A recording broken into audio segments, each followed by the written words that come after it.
వరుసగా 3 రోజులు కడపలో మహానాడు సభలు జరిగాయి. ఎలా అనిపించింది? మాకా బాధగా అనిపించింది, కొంచెం ఫీల్ అయ్యాం. వాళ్ళు ఎక్కడ పెట్టుకున్నా కూడా జనాలు వాళ్ళు పార్టీ వాళ్ళే వెళ్తారు కానీ బయట వాళ్ళు వెళ్ళరు కదా. పార్టీ కార్యకర్తలు, పార్టీ సభ్యులు వీళ్ళందరూ పోతారు తప్ప దీనికి బయట నుంచి వచ్చే జనాలు ఎవరు అంతగా పెద్దగా ఇంట్రెస్ట్ చూపించారు. వీళ్ళేమో ఎవడు ఏ నాయకుడు కూడా తీసుకొచ్చిన ఫండ్స్ ఏం లేవు సెంట్రల్ నుంచి.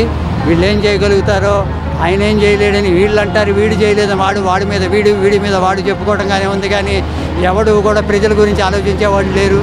వీళ్ళని ఎందుకు ఎక్కించామా అని చెప్పి కొంతమంది అనుకుంటున్నారు బయట వాళ్ళు. వరుసగా 3 రోజులు కడపలో మహానాడు సభలు జరిగాయి. ఎలా అనిపించింది? మాకా బాధగా అనిపించింది, కొంచెం ఫీల్ అయ్యాం. బాగా అలాగా జరగటం వలన ఇబ్బంది అంతా, అసలు ప్రజలు ఏమేమైపోతారు ఏంటి అంతా చాలా ఇదిగా అనిపించింది బాగా. ఇప్పుడు జూన్ 12న 4 పథకాలు ఇస్తాను అన్నారు, మరి ఏది మాకు రేషన్ కార్డు లేదు, అమ్మఒడి అన్నారు, మహిళ ఇదన్నారు, ఇంతవరకు ఏమి రాలా. మరి మేము ఎలా ఉండాలి? గవర్నమెంట్ ఉద్యోగం, ఇల్లు లేదు, ఏమీ లేదు, మరి ఎలాగా మాకు పరిస్థితి ఏంటి? వేస్తారా జూన్ 12 మరి అన్నీ పెట్టాం కానీ రిప్లై ఏమీ లేదు. మరి స్కూల్లో అంతా ఇచ్చాము, మరి మాకు ఇల్లు లేదు. కోవిడ్ అక్కడి నుంచి మేము ఇబ్బందులు పడుతున్నాం. వేరే అత్తగారి ఇంట్లో ఉంటున్నాం కోవిడ్ నుంచి, చిన్న బాబు అని. అందుకని ఇంకా అసలు ఎన్ని పెట్టినా మాకు పథకాలు రావట్లా, ఏమీ రావట్లా. గవర్నమెంట్ ఉద్యోగం మున్సిపాలిటీ ఇదిగో పెంచామన్నారు, స్కేల్ అంటున్నారు, పర్మనెంట్ అంటున్నారు, ఎప్పుడైతే తెలియట్లా ఏమి. మరి ఏం చేయాలి? వస్తాయి అంటారా? టైం పడుతుందా? బాగానే ఉంది, అప్పుడు మీద కన్నా ఇప్పుడు పర్వాలా. చంద్రబాబు గారు వచ్చిన దగ్గర నుంచి అంతా బాగానే జరుగుతుంది. కొంచెం అటు ఇటుగా అయినా ఇబ్బంది ఏం లేదు, బాగానే జరుగుతుంది. ఎలా ఉందంటారు? అంటే నెక్స్ట్ ఇయర్ కూడా ఈయనే వస్తున్నారని అంటున్నారు. కన్ఫర్మ్ అయితే అనుకుంటున్నాం అందరం, నెక్స్ట్ ఇయర్ కూడా ఈయనే బాగా చేస్తున్నారు, రావాలి అని చెప్పేసి అని. కొంతమంది ఇంకా పథకాలు ఏమీ రాలేదు అంటే మా అత్తయ్య గారు వాళ్ళకి వచ్చింది కన్ఫర్ము. ఇది వేస్తారు మనిషికి మనీ, అది ఓకే అయింది కానీ పడలా మాకు. అందుకని దానివల్ల కొంచెం ఇబ్బంది అవుతుంది. మరి వేస్తారా లేరా తెలియదు. కడప మహానాడు సభలు జరిగాయి, ఎలా అనిపించాయి 3 రోజులు కూడా? 3 రోజులు వాళ్ళు ఏదో చేయాలనుకుంటున్నారు, చేస్తారు. గవర్నమెంట్ ఎంత చేస్తుందో మనం చూడాలి. గవర్నమెంట్ దగ్గర డబ్బు ఉందో లేదో చూసుకోవాలి. వీళ్ళేమో ఎవడు ఏ నాయకుడు కూడా తీసుకొచ్చిన ఫండ్స్ ఏం లేవు సెంట్రల్ నుంచి. వీళ్ళు ఏం చేయగలుగుతారో ఆయన ఏం చేయలేడని వీళ్ళు అంటారు. వీడు చేయలేదు, వాడి మీద వీడి మీద వాడు చెప్పుకోవడంగానే ఉంది కానీ ఎవడు కూడా ప్రజల గురించి ఆలోచించేవాళ్ళు లేరు. వీళ్ళని ఎందుకు ఎక్కించామా అని చెప్పి కొంతమంది అనుకుంటున్నారు బయట వాళ్ళు. కానీ ఈయన ఏం చేస్తాడో చూద్దాం, మీరు కూడా చూసి మంచి జరుగుతుందని ఆశిద్దాం. సీఎం గారు సభలో మాట్లాడుతూ 2020 డిసెంబర్ సీఎం గారికి ఉంది చేయాలని ప్లానింగ్ ఉంది, కానీ మిగతా వాళ్ళందరూ సహకరించాలి. క్యాపిటల్ ఉండాలి, పైనుంచి ఫండ్స్ రావాలి. రానప్పుడు ఎవడేం చేస్తాడు? ఇప్పుడు మీ నాన్నగారు ఉన్నారు, మీ నాన్నగారు మీరు ఇస్తేనే మీకు డబ్బులు ఉంటాయి, లేకపోతే మీకు ఆస్తి ఏముంటుంది. అందుకనే ఇప్పుడు ఈయనకి సెంట్రల్ నుంచి రావాలి, వస్తేనే ఏదైనా చేయగలుగుతాడు. కరప్షన్ కొంచెం ఆపాలి, కరప్షన్ కూడా జరుగుతోంది. అది ఆయన అవన్నీ శ్రద్ధ వహించి తీసుకోవాల్సిన జాగ్రత్తలు ఉన్నాయి ఆయనకి కూడా. మరి ఆయన ఏం చేస్తారో చూడాలి. మీరు కూడా వేచి ఉంటే మనం అందరం ఇంకా ముందుకు వెళ్దామని ఆశిద్దాం. స్టేట్ని ముందుకు తీసుకెళ్తాం. డిసెంబర్ 27 కల్లా 2027 కల్లా పూర్తి చేస్తామంటున్నారు. గత 5 ఏళ్ళు కూడా చీకటి పాలన నడిచింది అని చెప్పేసి కూడా సీఎం గారు అంటున్నమాట అంటున్నారంటే ఆయనకి అడ్మినిస్ట్రేషన్ లేదు ఎవరికి, జగన్కి. కాబట్టి ఏంటంటే ఆ అడ్మినిస్ట్రేషన్ వీక్ మూలన వాళ్ళ మాట విని వీళ్ళ మాట విని అసలు ఆయనకున్న బ్రెయిన్ ఆయన ఉపయోగించుకోలేకపోయాడు. పోనీ పక్కనున్న సలహాదారు నీబోటి వాడిని కూడా ఉపయోగించుకోలేకపోయాడు ఆయన. అందువల్ల దెబ్బతిన్నాడు. లేకపోతే ఓటింగ్ ఉంది ఆయనకి 35 ఉన్నా కూడా ఉపయోగం ఏముంది? ప్రజలు ఏం చేస్తున్నారు, మనం ఎవడి మాట వినాలి, ఎవడు మనకి సలహాదారుడు అనేది తమ్ముడే ఆయనకి గొయ్యి తీసేసే వాటిని పెట్టుకుంటే విజయసాయి రెడ్డిని పెట్టుకున్నాడు. ఆయన చేసేది ఆయన చేశాడు, ఇంకోటి చేశాడు. అవన్నీ మీరు పేపర్లో చూస్తున్నారు. ఏది మందు మాఫియా అవన్నీ కూడా. ఇంకా అవన్నీ జరిగేటప్పుడు భూములు కబ్జాలు అవన్నీ చూస్తున్నారు. ఇంకా ఒకళ్ళని అడిగే పని లేదు, మీకు అన్నీ తెలుసు. అయితే ఇప్పుడు చూసుకుంటే కనుక విజయసాయి రెడ్డి గారు కూడా నిన్న వాళ్ళ సన్నిహితులతో మాట్లాడుతూ జూన్ 10 కల్లా జగన్ అరెస్ట్ అయ్యే అవకాశం ఉందంటున్నారు. అయ్యే అవకాశం ఉంటుందంటారా? వాడు అక్కడ అవసరం ఉన్నంత వరకు అక్కడ ఉన్నాడు. ఇప్పుడు ఇటు పక్క అవసరం ఉంది కాబట్టి ఇటు చంపవుతాం అనుకుంటున్నాడు. అందుకనే ఆ మాట చెప్పాడు. అర్థమైందా? వరుసగా 3 రోజులు కడపలో మహానాడు సభలు జరిగాయి. ఎలా అనిపించింది ఈ సభలు మీకు?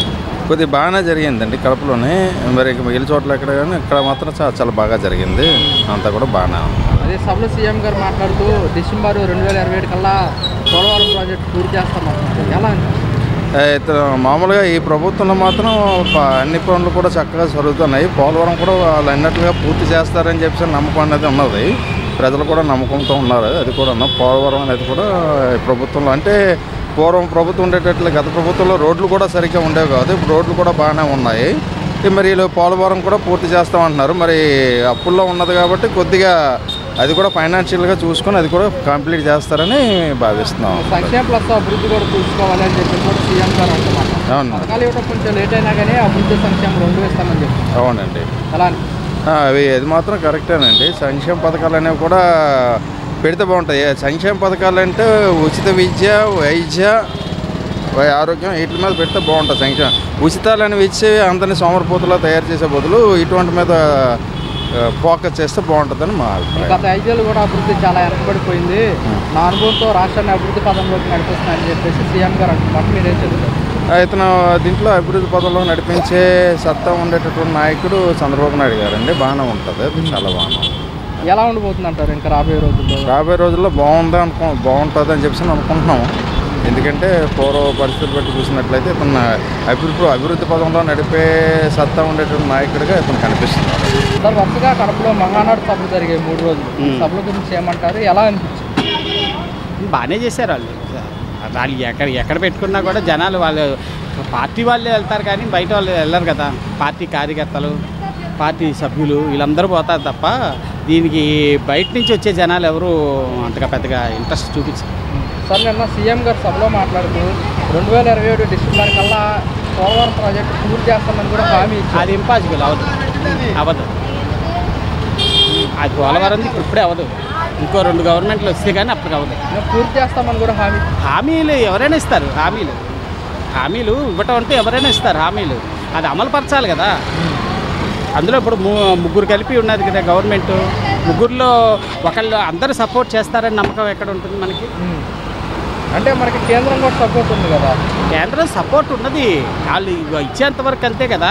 మొన్న రాజధాని దానికేమో వచ్చారు, మోడీ గారు అందరూ వచ్చారు, చేశారు. ఇప్పటివరకు డబ్బులు కూడా ఇవ్వలేదు కదా. డబ్బులు ఇవ్వాలి కదా. మన డబ్బులు ఇస్తే అయిపోయింది అనుకోండి, అయిపోయింది అనుకోవచ్చు. అది ప్రతిసారి అలాగే జరుగుతూనే ఉంది కదా. అన్ని గవర్నమెంట్ అలాగే చేస్తున్నాయి. ఒక గవర్నమెంట్ని మనం బ్లైమ్ చేయడం ఇంకో గవర్నమెంట్కి సపోర్ట్ అని కాదు కదా. ఇప్పుడు ఏదైనా మోడీ తలుచుకుంటేనే అవుతుంది. మోడీ ఎక్కడ ఆగాడు అనుకోండి అయిపోతుంది. ముందు వీళ్ళకి అండర్స్టాండింగ్ అంటూ ఉండాలి. వీళ్ళ 3కి కూడా అండర్స్టాండింగ్ ఉండి ఒక తాటి మీద వెళ్ళారనుకోండి పనులు అవుతాయి. ఒకళ్ళు ఇటు ఒకళ్ళు అటు ఒకళ్ళు ఇటు వెళ్ళన్నారనుకోండి ఏది జరగదు. గత 5 ఏళ్ళు కూడా రాష్ట్రంలో అభివృద్ధి మొత్తం వెనకబడిపోయింది. చాలా చీకటి పాలన ఎవరైనా చెప్తారమ్మా. ఇప్పుడు ఈ గవర్నమెంట్ ఉంది, తర్వాత ఇంకో కొత్త గవర్నమెంట్ ఎవరో ఒకళ్ళు వచ్చారనుకోండి వాళ్ళు ఇదే చెప్తారు కదా. వాళ్ళు హామీలు ఇచ్చారు, ఏం అమలు పరచలేదు అని చెప్తారు కదా. అలా కాకుండా ఎవరు గవర్నమెంట్ అయినా కూడా పక్కాగా చేసుకుంటేనే పనులు అవుతాయి. మళ్ళీ యూనిటీ అనేది ఇంపార్టెంట్. ఫస్ట్ యూనిటీ 2027లో కంప్లీట్ చేస్తారన్నారు అనుకో ప్రాజెక్టు. అదొరకు కూడా అలాగే చెప్పారు కదా వాళ్ళు. మన జగన్మోహన్ రెడ్డి కూడా అదే చెప్పాడు కదా అవుతుందని. అక్కడ అవ్వలేదు. ఇప్పుడు ఇది అన్నారనుకో, మరి ఇది చేస్తారని నమ్మకం లేదు. పోలవరంది అవ్వదు. ఎందుకంటే అక్కడ ప్రాజెక్ట్ అంటేనే సెంట్రల్ గవర్నమెంట్ నుంచి ఫండ్స్ రావాలి. సెంట్రల్ గవర్నమెంట్ ఫండ్స్ అన్నప్పుడు మన ఆంధ్రప్రదేశ్కే ఫండ్స్ ఇస్తే మిగతా రాష్ట్రాలు ఏమవుతాయి? అవునా? మిగతా రాష్ట్రాలు అన్ని రాష్ట్రాలు చూసుకోవాలి గవర్నమెంట్.